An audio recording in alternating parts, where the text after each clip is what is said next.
Apakah Ustadz Abdul Somad nanti kalau mati kami azankan? Tak usah.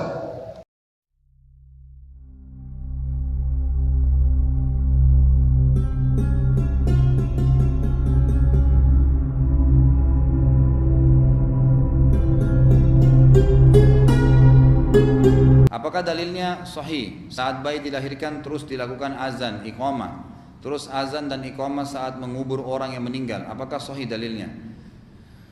Khusus yang masih dihasankan oleh para ulama adalah azan di telinga kanan bayi. Itu yang masih dihasankan oleh Ibnu Qayyim rahimahullah dalam buku beliau. Tapi kalau iqamah memang didhaifkan oleh umumnya ulama. Iqamah di telinga kiri itu tidak ada, kan gitu. Itu yang masalah bayi lahir. Kalau masalah iqamah dan azan pada saat menguburkan orang mati sama sekali nggak ada dalilnya. Ini perbuatan bid'ah yang mungkar, nggak boleh. Nggak ada azan di kuburan.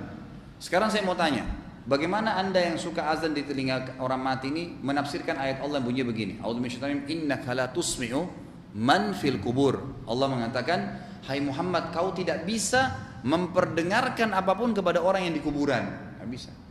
Kita mau teriak, kita mau ngomong, dia nggak dengar. Saya pernah saksikan dekat rumah saya ada jenazah dimasukin, subhanallah, kupingnya dibuka kain kafannya gitu, dipanggil anaknya disuruh azan di kupingnya. Dia dengar apa? Sebentar lagi ditutup, dia akan dimakan belatung badannya. Ruhnya itu yang berpengaruh. Ruh itu sudah selesai di alam barzah, nggak ada omongannya. Dan yang lebih luar biasa lagi, tidak pernah ada hadis yang menyebutkan Nabi SAW pernah mengazankan atau menyuruh sahabat untuk mengazankan orang yang sudah mati, baik itu syuhada Uhud, syuhada Badr, atau sahabat-sahabat yang meninggal di kuburan Baqi. Nggak pernah sama sekali, nggak pernah sama sekali. Jadi azan itu tidak dilakukan kecuali di beberapa keadaan, terutama masalah sholat. Pada saat terjadi kebakaran, itu memang ada beberapa dalil memang yang masih dihasankan oleh para ulama. Tapi kalau masalah orang mati tidak ada dalilnya. Adakah dalil mengazani orang yang meninggal saat dikuburkan? Saya belum dapat ya, belum dapat. Mungkin karena keterbatasan pengetahuan saya tidak mengetahui dalil-dalilnya. Dan biasanya saya kalau belum dapat, saya tidak mengamalkan, karena saya belum tahu. Jadi teman-teman yang tahu, tolong tunjukkan kepada saya, supaya nanti saya bisa teliti. Kalau benar, insya Allah saya sampaikan dan mungkin saya amalkan. Kalau kemudian tidak ada dalilnya, maka saran saya lebih baik meninggalkannya daripada mengerjakan sesuatu yang tidak ada tuntunannya. Itu saran saya. Kalau dalil untuk mengazani saat dilahirkan, itu masih ada, walaupun ulama beda pendapat. Tapi ada dalilnya. Ya, ada dalilnya. Sampai beberapa imam, termasuk misalnya kita tunjukkan ada Imam An-Nawawi, termasuk Ibnu Qayyim Al-Jauziyah, beliau termasuk yang menguatkan pendapat itu. Jadi Nabi SAW pernah mengadani Al-Hasan dan Al-Husain saat dilahirkan. Dan itu masih normal, masih logis. Apa di antara logisnya? Karena fungsi adzan itu bisa mengusir setan. Mengusir setan. Sedangkan sunnah Nabi ketika bayi itu dilahirkan, maka didoakan di antara doanya menjauhkan dia dari setan. Allahumma inni a'udzubika bikalimatika tammah min kulli syaitanin wa hammah. Kan? Min kulli syaitanin wa hammah wa lammatin wa hammah. Ya Allah, saya berlindung kepadamu ya Allah dari keburukan yang menimpa anak saya ini, dan dari godaan setan, dan dari segala keburukan-keburukan, dari hal yang buruk yang menimpanya dalam kehidupan. Dan ketika kita ngubur mayit dan di telinga kanan, qomat di telinga kiri, itu kias ya.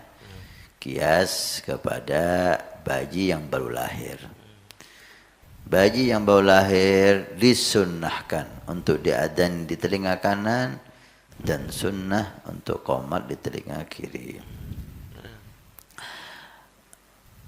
Maka ketika dia baru lahir ke dunia diadzani, maka ulama mengkiaskan akhir dia di dunia pun sebelum dikubur diadzani.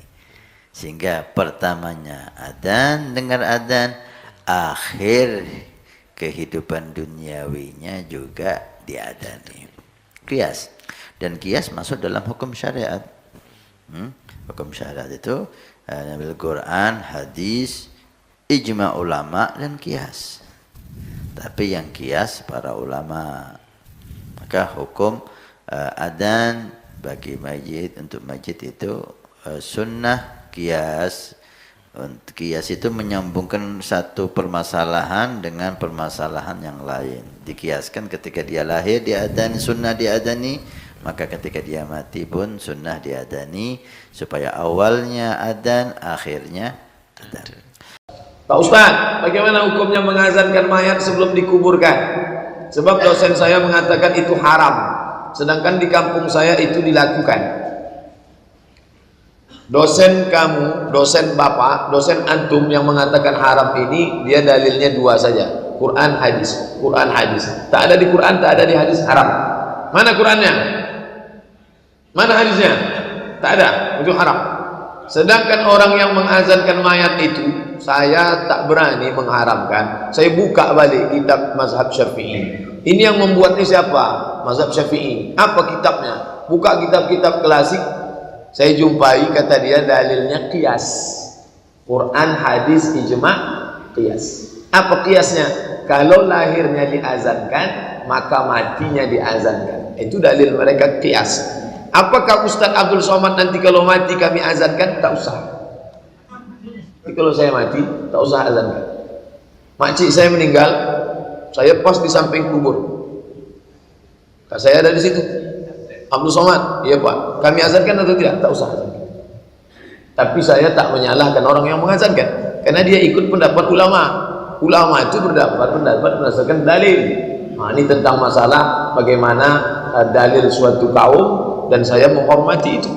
Tapi kalau tak ada di hadis, tak ada ijma', tak ada qiyas, orang kita saja memandai-mandai, oh itu tak boleh, haram.